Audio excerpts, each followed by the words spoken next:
Deuteronomy chapter 12.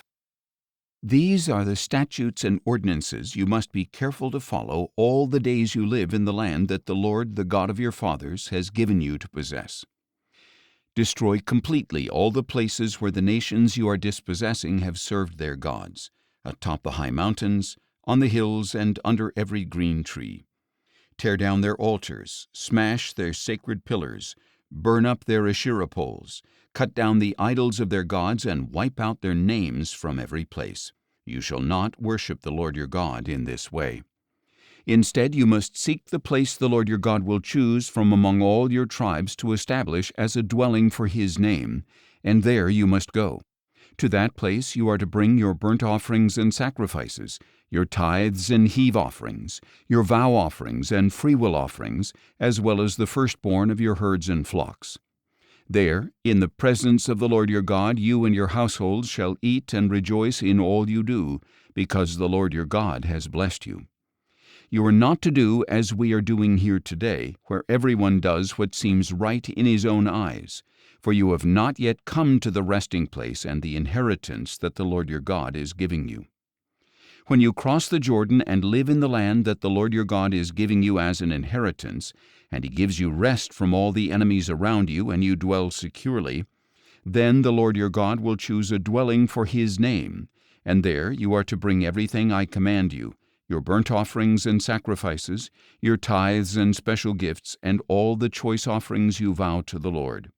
And you shall rejoice before the Lord your God, you, your sons and daughters, your men servants and maidservants, and the Levite within your gates, since he has no portion or inheritance among you. Be careful not to offer your burnt offerings in just any place you see. You must offer them only in the place the Lord will choose in one of your tribal territories, and there you shall do all that I command you. But whenever you want, you may slaughter and eat meat within any of your gates according to the blessing the Lord your God has given you. Both the ceremonially clean and unclean may eat it as they would a gazelle or deer, but you must not eat the blood. Pour it on the ground like water.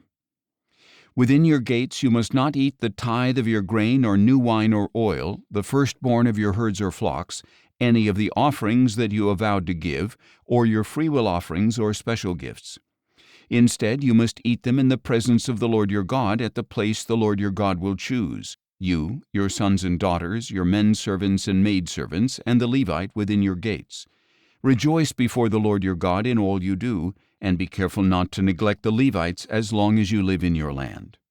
When the Lord your God expands your territory as He has promised, and you crave meat and say, I want to eat meat, you may eat it whenever you want. If the place where the Lord your God chooses to put His name is too far from you, then you may slaughter any of the herd or flock He has given you, as I have commanded you, and you may eat it within your gates whenever you want.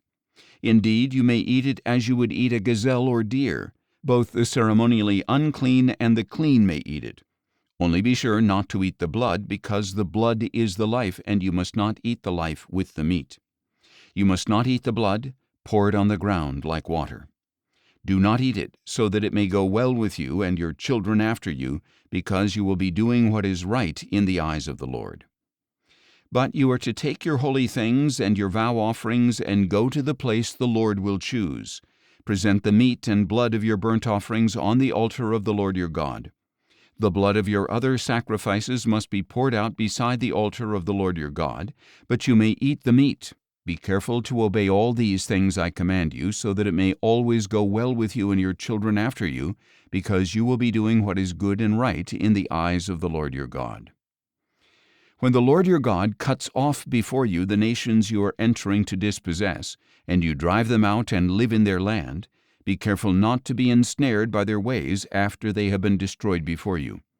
Do not inquire about their gods, asking, How do these nations serve their gods? I will do likewise. You must not worship the Lord your God in this way, because they practice for their gods every abomination which the Lord hates.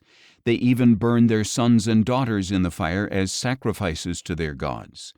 See that you do everything I command you. Do not add to it or subtract from it.